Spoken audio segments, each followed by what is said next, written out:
Friends नमस्कार। आज हम लोग चेक के बारे में देखेंगे। आपके एग्जाम में इससे क्वेश्चन पूछा जा सकता है, इम्पोर्टेंट टॉपिक है और जो इंटरव्यू में भी पूछा जा सकता है।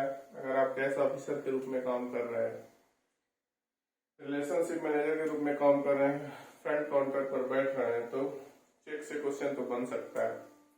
तो सबसे पहले चेक के बारे में जान लीजिए कि चेक के बारे में उल्लेख आप लोगों को पता होगा कि एनआई एक्ट के सेक्शन 6 में है। एनआई एक्ट के सेक्शन 6 में चेक के बारे में उल्लेख है और चेक के केस में 3 पार्टी होता है, ड्रॉवर, ड्रॉई और पेई। ड्रॉवर, ड्रॉई और पेई। ड्रॉई जो है हमेशा बैंक होता है चेक के केस में। अब प्रोमिसरी नोट वगैरह में देखेंगे ड्रॉई और ये तीनों कुछ अलग भी होता है, उस केस में आपको बताएंगे उस समय। अभी आप बस चेक पे फोकस करें। इसमें 3 पार्टी होता है, ड्रॉवर, ड्रॉई और पेई। और ड्रॉवर जो है वो हमेशा ड्रॉई जो है हमेशा वो बैंक होता है। ठीक है, अब देखिए चेक का प्रकार पहले देख लेते हैं। बियरर चेक, नाम से ही पता चल रहा है, बियरर जो बियर कर रहा है मतलब जिसके हाथ में है वो cheque. Payable to the person who presents the cheque for encashment, जिसने चेक प्रेजेंट किया पैसा लेने के लिए उसी को ये पैसा मिल जाएगा। तो बियरर चेक मतलब ये होता है, इसलिए ये रिस्की चेक होता है। लेकिन फिर भी कोई चेक क्लियर करने से पहले बैंक जो है, बैंक के जो स्टाफ होते हैं वो थोड़ा बहुत तो देखते ही हैं, ऐसे आंख मूंद के पेमेंट करते नहीं है। फिर भी ये रिस्की चेक है। Payable to the person who present the cheque for encashment. उसके बाद है ऑर्डर चेक। ऑर्डर चेक और बियरर चेक में बस एक ही अंतर है, बियरर काट दीजिए तो ऑर्डर बन गया। और दूसरा अंतर क्या है कि ऑर्डर चेक में जो है व्यक्ति का नाम लिखा रहता है, जिस व्यक्ति ऑर्डर मतलब आदेशित किया बैंक को कि उक्त व्यक्ति को, फलाने व्यक्ति को इतना पैसा मेरे खाते से दे दिया जाए चेक के माध्यम से। तो जो व्यक्ति, जिस व्यक्ति के नाम से चेक कटा है उस व्यक्ति को प्रूव करना पड़ेगा कि जो चेक में नाम लिखा है वो वही व्यक्ति है। उसके लिए बैंक उससे आईडी लेगी। ठीक है, तो ये ऑर्डर चेक हो गया। उसके बाद क्रॉस चेक। क्रॉस चेक आप देखते होंगे चेक के कोने में जो है 2 ट्रांसवर्स लाइन खींचा हुआ रहता है। इसमें ट्रांसवर्स लाइन किसको कहते हैं, जो कभी एक दूसरे को नहीं काटते हैं। तो ट्रांसवर्स लाइन खींचा हुआ रहता है, तो ये हो गया क्रॉस चेक। और ये जो होता है वो अकाउंट पे ही होता है। लेकिन क्रॉसिंग अब कई प्रकार के होते हैं, जनरल क्रॉसिंग होते हैं, स्पेशल क्रॉसिंग होते हैं। उसके बाद आपका जो है एक रिस्ट्रिक्टिव या अकाउंट पे ही क्रॉसिंग भी होता है। तो जनरल क्रॉसिंग, ये 2 पैरेलल लाइन खींच दिए तो ये जनरल क्रॉसिंग हो गया। लेकिन अब इसमें किसी बैंक का नाम लीजिए, जैसे state bank of India, non negotiable, तो ये हो गया आपका स्पेशल क्रॉसिंग। और अकाउंट पे किसी व्यक्ति का नाम, अकाउंट नंबर डाल, अगर किसी व्यक्ति का नाम लिख दिया, अकाउंट नंबर डाल दिए तो वो अकाउंट पे ही चेक हो गया। मतलब वो उसको कहते हैं रिस्ट्रिक्टिव, मतलब इसी अकाउंट में जाएगा। तो इस तरह से क्रॉसिंग अलग अलग प्रकार के होते हैं। उसके बाद स्टेल चेक। स्टेल चेक क्या होता है, a cheque whose validity period is over, जो कि आउटडेटेड हो गया।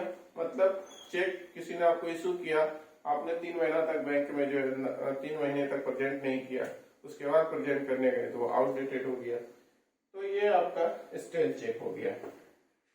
एंटीडेटेड और पोस्ट डेटेड। एंटीडेटेड और पोस्ट डेटेड, इसमें थोड़ा कंफ्यूजन होता है, इसलिए पोस्ट मतलब क्या होता है, बाद, और एंटी मतलब पहले। तो a cheque contains the date on which it is drawn, if it bears a prior on back date. मतलब कि एक चेक जो कि डेट कंटेन करता है, जब उसको ड्रॉन मतलब प्रेजेंट किया जाता है तो वह पहले का डेट उसमें है।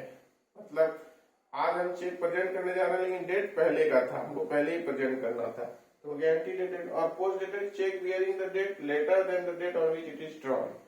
जब इस चेक को प्रेजेंट करने गए तो उस डेट से आगे का डेट था, मतलब 15 तारीख का डेट था, 15 नवंबर का चेक था और हम 10 को ही पहुंच गए, तो क्या हो गया, पोस्ट डेटेड चेक। तो ये तो चेक के प्रकार हो गए, ये आप सभी जानते होंगे, इसमें कोई नई बात नहीं है।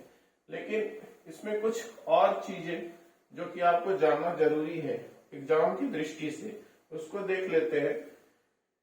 क्योंकि चेक के प्रकार तो सभी लोग जानते हैं, चाहे वो बैंक में काम कर रहे हैं चाहे बैंक की तैयारी कर रहे हैं। तो इसमें देखिए एक चीज अब जान लीजिए,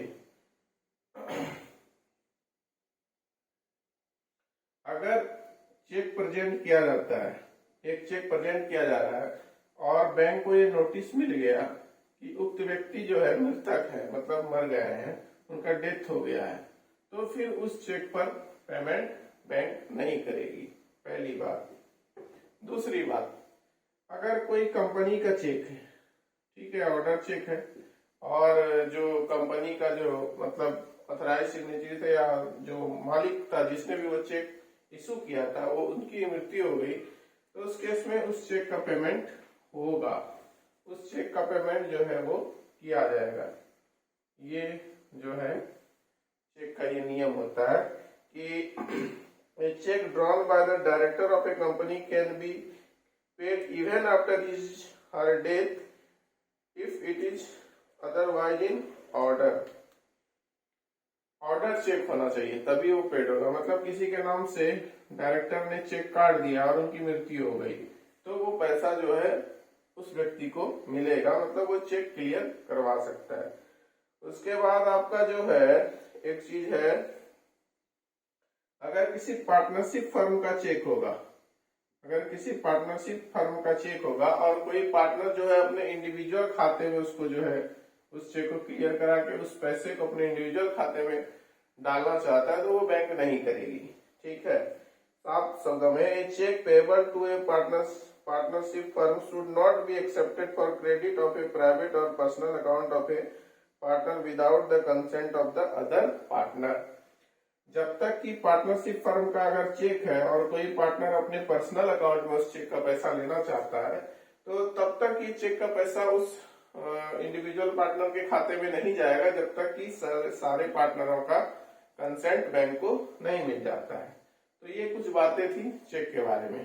अब देखिए बहुत तरह का जो है चेक में भी बहुत तरह की धांधली लोग करते हैं, तो इसलिए सतर्क रहना बहुत जरूरी है। अगर आप बैंक में काम कर रहे हैं तो बैंक जो है बहुत ही क्या कहे अवेयर रह के आपको काम करने की जरूरत है बैंक में, क्योंकि तरह तरह के लोग दिमाग लगाते हैं और उनको जो है जांचना परखना है, और उसके लिए आरबीआई लगातार जो है और बैंकें जो है वो नियम बनाते रहती है। तो चेक का जो है जांच भी होता है, उसमें जो है आपका एक होता है फॉगेटिव इंक टेस्ट। उसमें क्या होता है 25,000 से ऊपर का जो भी पेमेंट होगा उसमें ये फॉगेटिव इंक टेस्ट जो है वो होता है। क्या होता है ये testing for the fugitive ink has been made compulsory for payment of cheque for 25,000 and above. मतलब वो पानी से ऐसे करके आप चेक को करेंगे तो वो आपको पता चल जाएगा ये असली है या नकली। तो फॉगेटिव इंक टेस्ट होता है। उसके बाद एक यूवी स्कैनर टेस्ट होता है।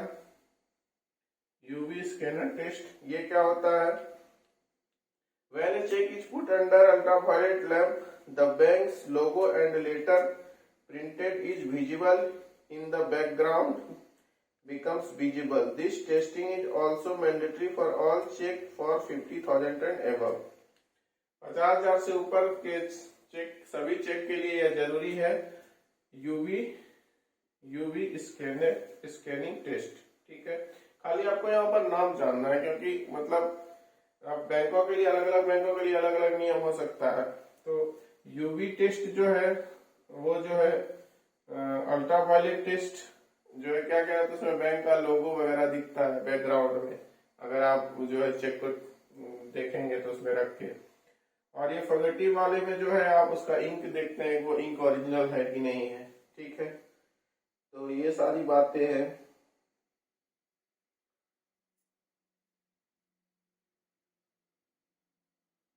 उसके बाद चेक में और कुछ इम्पोर्टेंट बात तो नहीं है।